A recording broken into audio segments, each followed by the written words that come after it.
If you are a DJ and you're running a subwoofer and it's distorting, how can you make it not distort? Some people will go out and just get maybe a better subwoofer. But as long as your subwoofer is in good working condition, the easiest answer to this question as to how to make your subwoofer not distort is to turn it down. How far down? That all depends. What I would do is play the music like you'd normally play it and turn the subwoofer down until it stops distorting. And there you go. You're done. That's the easiest answer I could give. And if you accept that suggestion, then skip the rest of this video. If you want to know more, let's talk. I am not an audio engineer or an audiophile or an expert on any of this. I'm very layman, so I'm going to give you a very easy idiot explanation on this. I'm going to try to at least. Why would you have to turn your subwoofer down?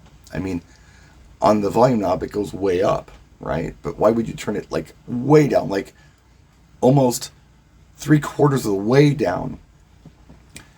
A lot of it has to do with the type of frequencies we are sending to our subwoofers.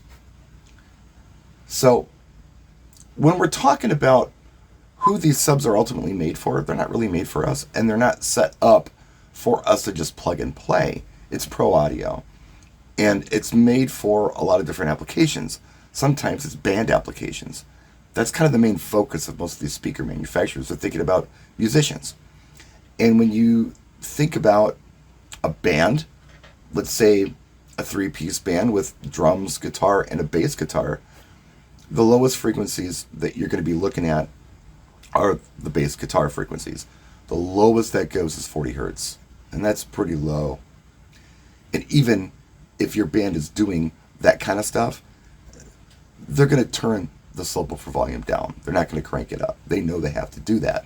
On the other hand, let's say it's a banjo and a violin, you don't have to turn the sub down so much because you're not sending those ultra low frequencies through the subwoofer. So you can turn the sub up a little bit. Kind of depends on how you're using it. Now, with that in mind, what frequencies are we sending through these subwoofers as DJs? If you're playing music from the last 30-ish years, like hip hop, through your system, you're anywhere on the bass side from like 60 hertz to 20 hertz. To be clear, you can't even really hear frequencies below 40 hertz. You can feel them, but you can't hear them. Yet, those signals are getting sent to our subwoofers through our music files. It's very low. You ever had a Honda Civic pass your house at 2 in the morning and all you hear is rattles? Yeah. It's vibration. You can't hear it, but it's vibrating the whole car and it's going to fall apart. And they put a lot of money into those systems and they tune the amps accordingly to not distort those subs. Usually, if they do it right. Sometimes they don't. At any rate, just for fun, I wanted to look at some specs on a subwoofer. And I'm going to look at the EKX 15SP. I own a set of these, and I'm looking at the screen right now. When you scroll down to where it says specifications, before you even click more specifications, the first things that it gives you is the frequency response at -3 dB. Think about how your sub volume is.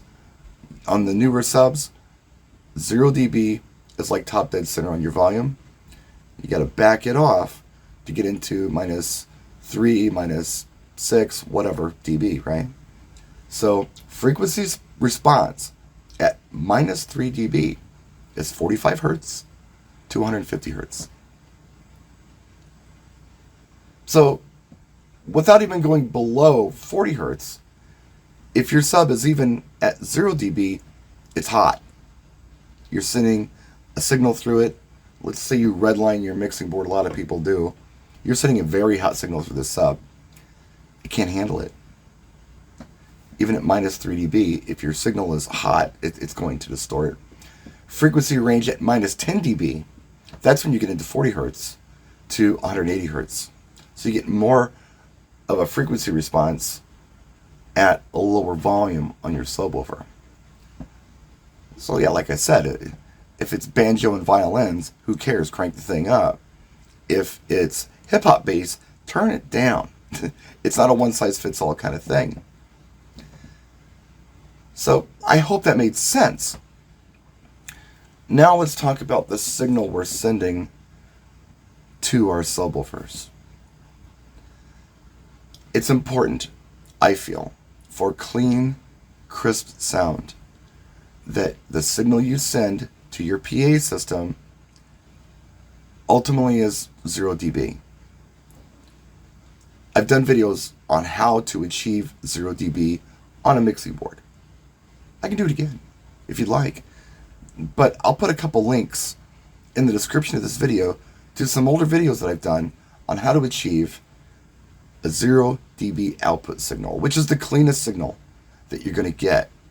Now, sometimes my signal might jump a little bit to like plus 3 dB, but not very often. I'm really big on quality sound. It's quality for me before loudness. If it sounds good and it's crisp and clean, you don't have to crank it up. People can hear it just fine, and it's pleasing. Yeah, you can step into some radical subwoofers that will go super ultra low with the frequency response. They're going to cost you money, and you can't hear them anyway. And even at that, you're probably going to have to turn them down. You're definitely going to have to turn them down as long as you're not playing banjo music through them.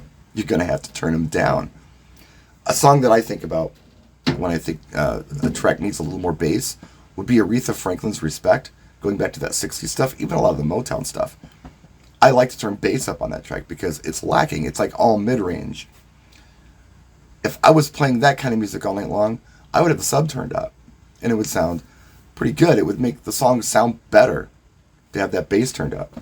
But anything else, I don't bother with it. The other thing that some people do, and there's nothing wrong with it, but they will somehow set their system up where they have a sub-bass volume control somewhere near them, either on booth or something, where they can adjust the volume of that bass as they cruise through the night. I don't do that. Personally, what I like to do is set the system up for kind of a worst case scenario frequency stuff. So I'll play a track that in my brain is the track that's going to have the lowest frequency that night. I'll adjust the system for it and leave it and just shoot that 0 dB signal out of my mixing board to my system, and it sounds fine. Now, if later on in the night I happen to play a song that does dip lower than where I've set my system up for optimum bass, and it does distort a little bit, I will turn the bass down on my line fader a little bit until it stops distorting. And that serves it just fine. Instead of, going to the sub itself or having a separate volume control, that's how I do it, and it works just fine. Then when I jump into other songs that don't go that low in frequency, I can turn the bass up again. I did an event, when was it? Last summer. I used the Evolve 30Ms with 2 of the EKX 15 SPs. I was skeptical, but man, that sounded so good. It was full. You could feel it. And the subs were turned down more than minus 3 dB. It was an EDM night. Again, I'm singing a 0 dB signal through everything. And I was probably, I don't know, I'm guessing, I might have been minus 6 or something like that. And it sounded absolutely fantastic. You could hear it. Again, remember, below 40 hertz, you can feel it, but you can't hear it. Really? It's non-audible. I believe that's the correct word. Does that sound right to you, non-audible? But you can hear stuff, like here on the specs where it talks about 45 and up. You can't hear that. And that's what these speakers are designed to do. Most speakers. They're designed to do that. Again, You step into like bass boss or something. I think they go ultra low. We don't need that. I don't believe we need it. No one's hearing it, and again, it's just vibration. And if you've ever been at some place like DJ Expo in Atlantic City when Bass Boss was there, they shake the building with their stuff. It's really cool stuff. But, you know, I was looking at this stuff thinking to myself, even if somebody gave this to me, where the hell would I use it? Because it's radical. And we don't need to be radical. Not as mobile DJs. Most of us just don't need to be radical. We can be aggressive. We can be full. And we can do hip-hop all night long or EDM all night long with the lower hits on the bass frequencies. Hip-hop more so than EDM. But like dubstep, ooh, that goes low frequency. Things like Skrillex's Bangarang or, I don't know, Knife Party's Bonfire, way down there. Way down there in their frequency range. So I turn my subs down for that. But yeah, for the most part, yeah, we don't need to shake the house down. I don't feel that we do, especially at the budgets we're all typically at. Just turn the sub down and send a clean signal to your PA system. That'll take care of the problem. I hope this video helps somebody.